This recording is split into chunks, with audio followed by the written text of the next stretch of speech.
The Snow Queen by Hans Christian Andersen.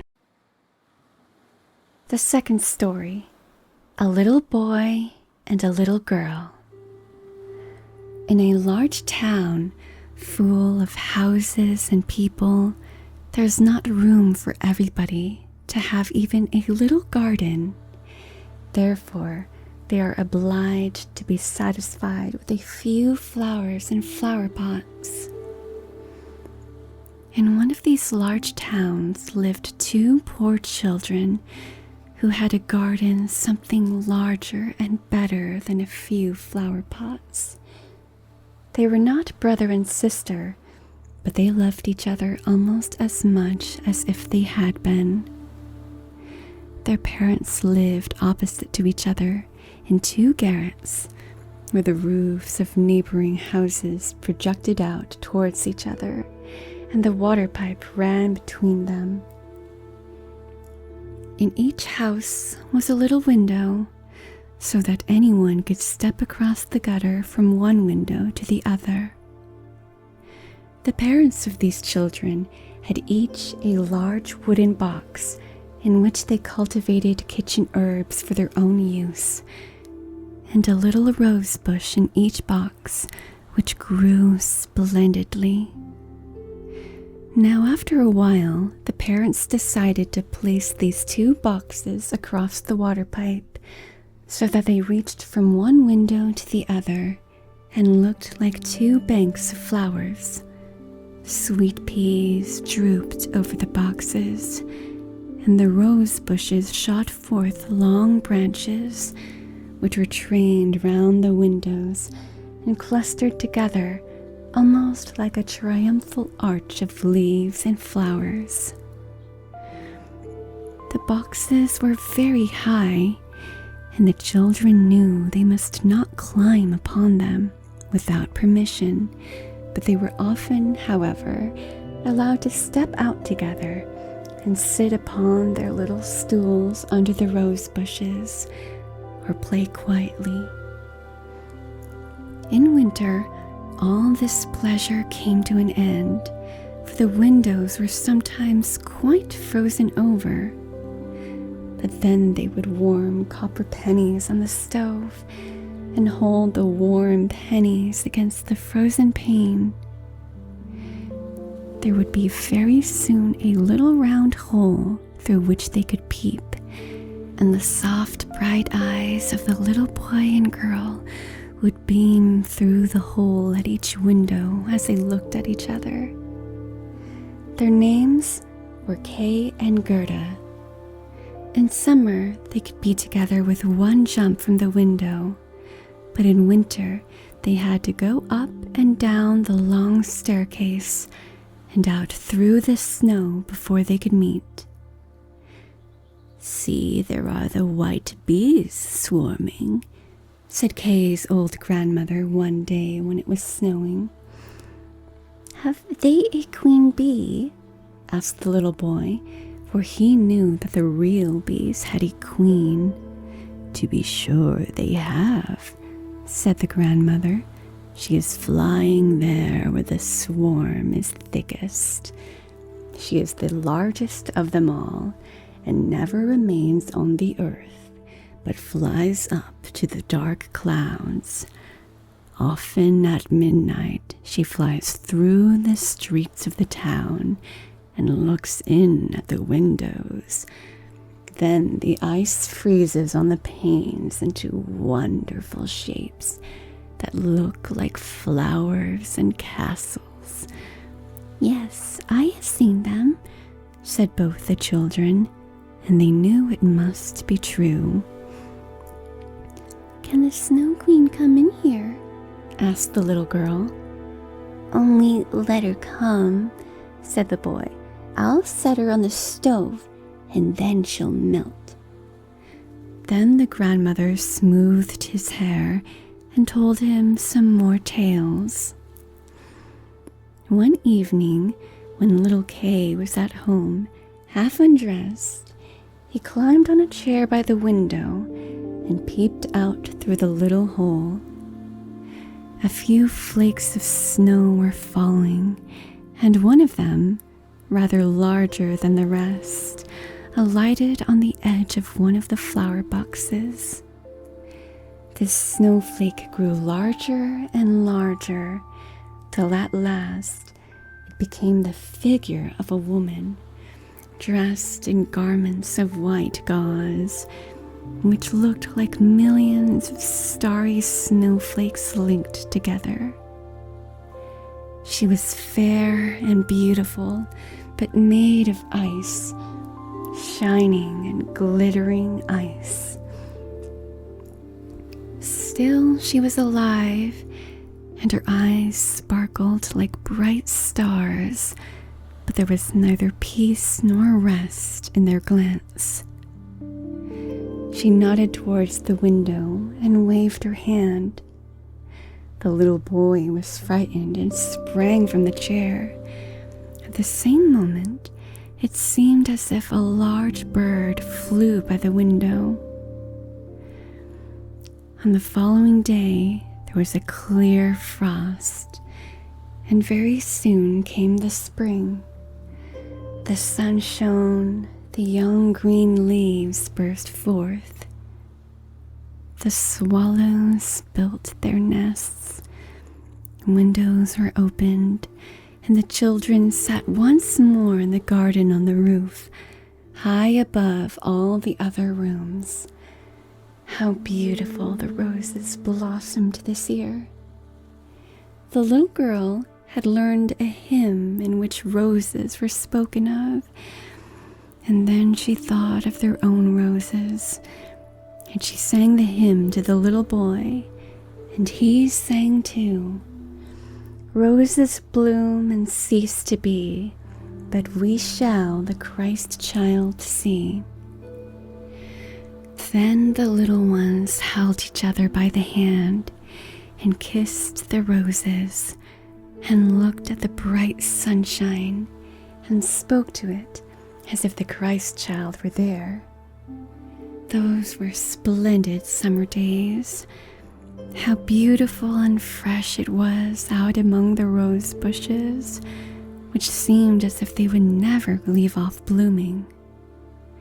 One day, Kay and Gerda sat looking at a book full of pictures of animals and birds, and then, just as the clock in the church tower struck 12, Kay said, "Oh, something has struck my heart." And soon after, "There is something in my eye." The little girl put her arm around his neck and looked into his eye, but she could see nothing. "I think it is gone," he said. But it was not gone. It was one of those bits of the looking glass, that magic mirror of which we have spoken, the ugly glass which made everything great and good appear small and ugly, while all that was wicked and bad became more visible, and every little fault could be plainly seen. Poor little Kay had also received a small grain in his heart, which very quickly turned into a lump of ice. He felt no more pain, but the glass was still there. "Why do you cry?" he said at last. "It makes you look ugly. There is nothing the matter with me now. Oh, see," he cried suddenly, "that rose is worm-eaten, and this one is quite crooked. After all, they are ugly roses, just like the box in which they stand." And then he kicked the boxes with his foot and pulled off the 2 roses. "Kay, what are you doing?" cried the little girl. And then, when he saw how frightened she was, he tore off another rose and jumped through his own window away from little Gerda. When she afterwards brought out the picture book, he said it was only fit for babies in long clothes, and when grandmother told any stories, he would interrupt her with, "But or, when he could manage it, he would get behind her chair, put on a pair of spectacles, and imitate her very cleverly to make people laugh. By and by, he began to mimic the speech and gait of persons in the street. All that was peculiar or disagreeable in a person, he would imitate directly, and people said, "That boy will be very clever. He has a remarkable genius." But it was the piece of glass in his eye and the coldness in his heart that made him act like this. He would even tease little Gerda, who loved him with all her heart. His games, too, were quite different. They were not so childish. One winter's day, when it snowed, he brought out a burning glass. Then he held out the tail of his blue coat and let the snowflakes fall upon it. "Look in this glass, Gerda," said he. And she saw how every flake of snow was magnified and looked like a beautiful flower or a glittering star. "Is it not clever?" said Kay, "and much more interesting than looking at real flowers. There is not a single fault in it, and the snowflakes are quite perfect till they begin to melt." Soon after, Kay made his appearance in large, thick gloves and with his sledge at his back. He called upstairs to Gerda, "I've got to leave to go into the great square where the other boys play and ride." And away he went. In the great square, the boldest among the boys would often tie their sledges to the country people's carts and go with them a good way. This was capital. But while they were all amusing themselves, and Kay with them, a great sledge came by. It was painted white, and in it sat someone wrapped in a rough white fur and wearing a white cap.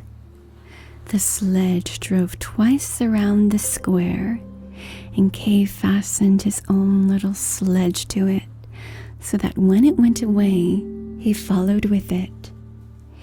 It went faster and faster right through the next street, and then the person who drove turned round and nodded pleasantly to Kay, just as if they were acquainted with each other.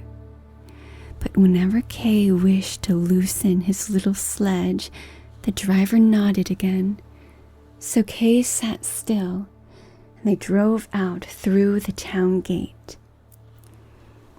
Then the snow began to fall so heavily that the little boy could not see a hand's breadth before him, but still they drove on. Then he suddenly loosened the cord so that the large sled might go on without him. But it was of no use. His little carriage held fast, and away they went like the wind. Then he called out loudly, but no one heard him. When the snow beat upon him, the sledge flew onwards. Every now and then it gave a lump, as if it were going over hedges and ditches. The boy was frightened and tried to say a prayer, but he could remember nothing but the multiplication table. The snowflakes became larger and larger till they appeared like great white chickens. All at once they sprang on one side, the great sledge stopped, and the person who had driven it rose up. The fur and the cap, which were made entirely of snow, fell off, and he saw a lady, tall and white. It was the Snow Queen. "We have driven well," said she, "but why do you tremble? Here, creep into my warm fur?" Then she seated him beside her in the sledge, and as she wrapped the fur around him, he felt as if he were sinking into a snowdrift. "Are you still cold?" she asked as she kissed him on the forehead.